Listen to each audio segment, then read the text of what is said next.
नमस्कार साथियों। आइए इस वीडियो में हम चट्टान के प्रकारों के बारे में संक्षिप्त वर्णन करते हैं। तो सबसे पहले बात करते हैं इग्नियस रॉक की, क्योंकि सर्वप्रथम इसी सेल का निर्माण होता है तो इसलिए इसे प्राइमरी रॉक भी कहते हैं। ये बहुत बेसिक सी बातें हैं। इसकी क्वालिटीज़ ये होती है कि ये चट्टानें कठोर होती हैं और इन चट्टानों में रवे पाए जाते हैं, दाने पाए जाते हैं, इसलिए इन्हें क्रिस्टलाइन भी कहते हैं। इंग्लिश में इसको क्रिस्टलाइन बोला जाता है।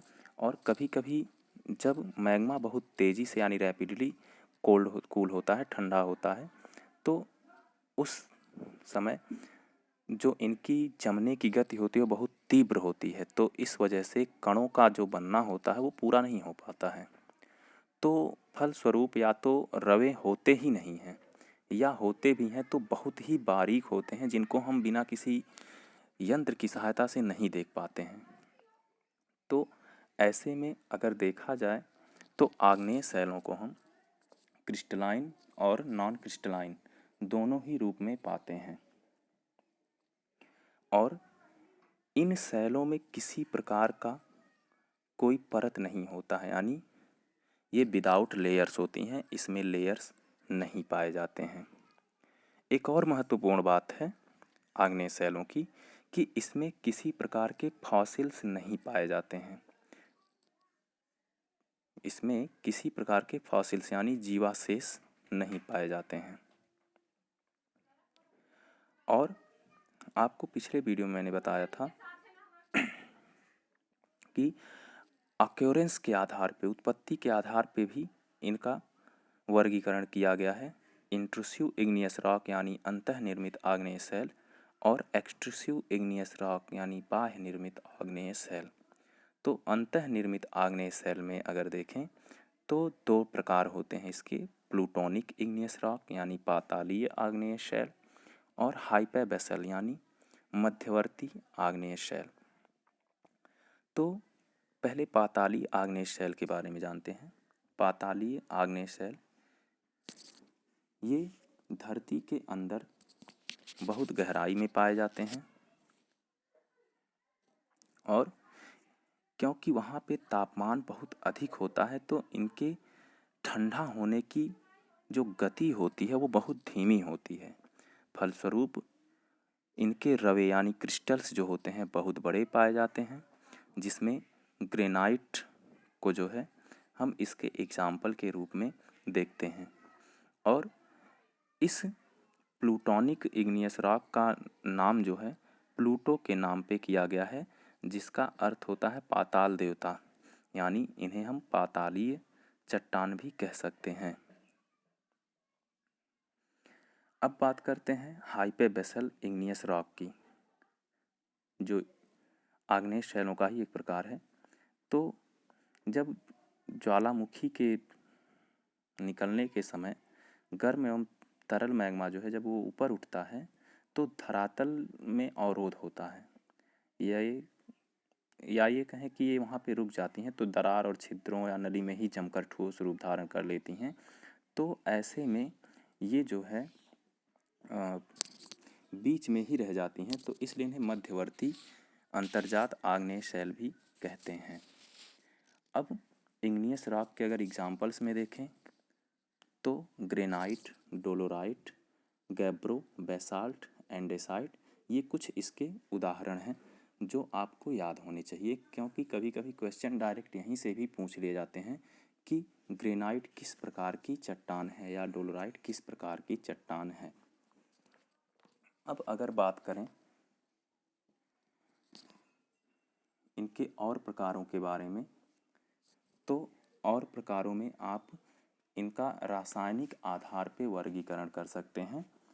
रासायनिक संरचना के आधार पे, तो रासायनिक संरचना के आधार पे एसिड इग्नियस रॉक यानी अम्ल प्रधान शैल, अम्ल प्रधान शैल, और दूसरा होता है बेसिक इग्नियस रॉक यानी बेसिक आग्नेय शैल। तो इसमें बहुत ज़्यादा कोई लॉजिक नहीं है, बस आपको थोड़ा सा ये समझना है कि इसमें जो सबसे अहम रोल होता है वो होता है सिलिका का। अगर सिलिका का परसेंटेज यानी सिलिका की मात्रा अगर 65 से 85% तक होती है, तो ऐसे जो सेल होंगे वो अम्लीय प्रकार के होंगे, यानी अम्ल प्रधान एसिडिक इग्नियस रॉक होंगे। इनका औसत घनत्व 2.75 से 2.8 होता है। और इस प्रकार के चट्टानों में जो अधिकता होती है, इस प्रकार के चट्टानों में जो अधिकता होती है वो फेल्सपार खनिज की होती है, और कमी जिस चीज़ की होती है वो लोहे तथा मैग्नीशियम की मात्रा इसमें कम होती हैं। और ग्रेनाइट इस प्रकार की सेल का प्रमुख उदाहरण है। बात करें बेसिक इग्नियस रॉक की, तो इसमें भी सिलिका का ही अहम रोल है। अगर सिलिका का प्रतिशत 45 से 60 तक रहता है तो उसे हम बेसिक सेल कहते हैं। इनका घनत्व 2.8 से 3 तक होता है। और बेसिक चट्टानों में लोहे और मैग्नीशियम की प्रधानता होती है, यानी ये बहुतायत मात्रा में पाई जाती हैं। और कमी जिस चीज़ की होती है वो फेल्सपार की कमी होती है। और लोहे के ही अधिकता के कारण, आयरन के ही अधिकता के कारण इन चट्टानों का रंग गहरा हरा भी होता है। और इनके एग्जाम्पल में आप बेसाल्ट, ग्रेबो और डोलोराइट को पाते हैं। बात करते हैं मध्यवर्ती सेल की, तो मध्यवर्ती सेल जो होती है, मध्यवर्ती सेलों में दोनों ही प्रकार आ जाएंगे।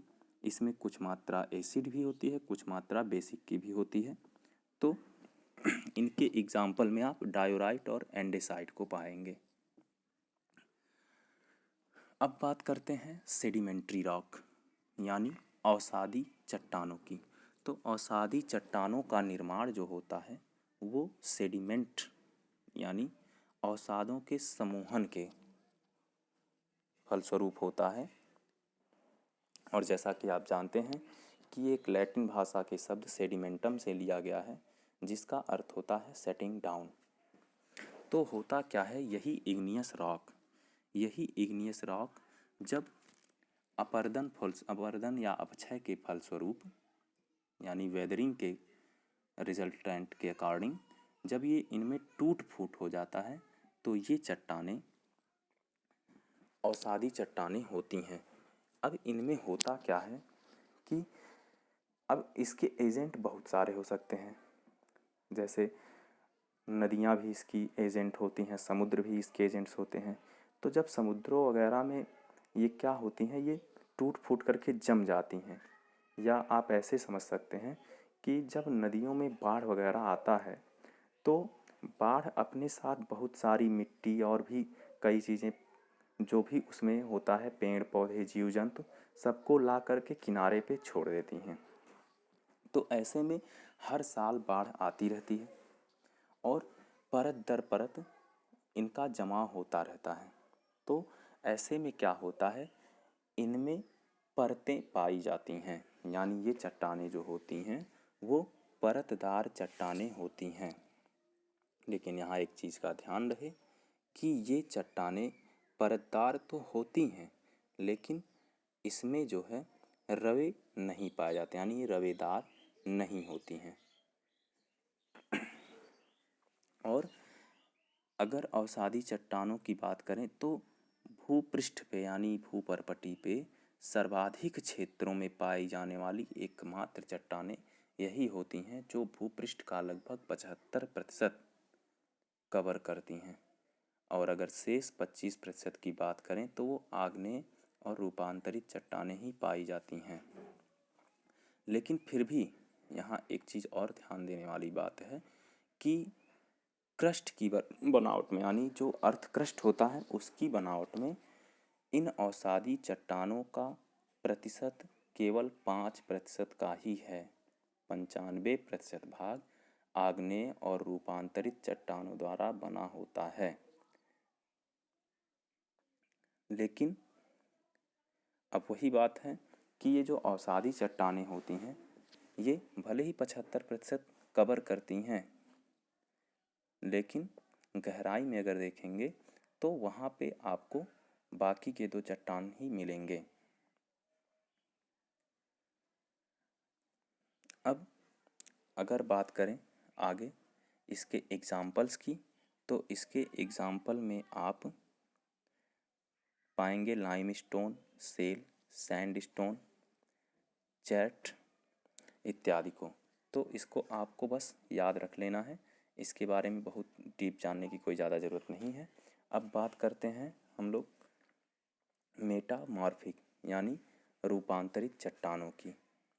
तो रूपांतरित चट्टान जो होती हैं, जैसा कि नाम से ही स्पष्ट है, रूपांतरित यानी जिन्होंने अपना रूप अंतरण कर लिया है, यानी इनकी काया बदल जाती है। तो ये वे चट्टानें होती हैं जो सेडिमेंट्री रॉक से या इग्नियस रॉक से निर्मित होती हैं। तो इनका निर्माण कैसे होता है?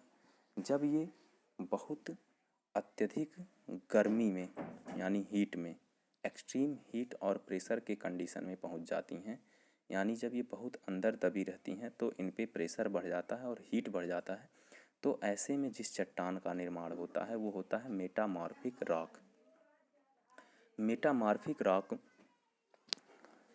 यानी कायांतरित चट्टान, ये इन्हीं दोनों का ही बदला हुआ रूप है, लेकिन ये कुछ इस तरह से बदल जाता है कि ये अंतर लगा पाना बड़ा मुश्किल हो जाता है कि ये इनका प्राथमिक रूप क्या था। इस तरह से एक तीसरे प्रकार की चट्टान भी हम लोगों को पढ़ने को मिलती है, जो है मेटामॉर्फिक यानी रूपांतरित चट्टान। और इस रूपांतरित चट्टान को अगर हम देखना चाहें तो प्रायद्वीपीय भारत की धारवाड़ क्रम की जो चट्टानें होती हैं उनका जो है रूपांतर बहुत बड़े पैमाने पर हुआ है। अब इसके एग्जाम्पल की अगर बात करें तो इसमें ग्नीस स्टेट, नीस स्टेट, क्वार्ट्जाइट और हाइलाइट, इस तरह की बहुत सारे एग्जाम्पल्स आपको मिल जाएंगे।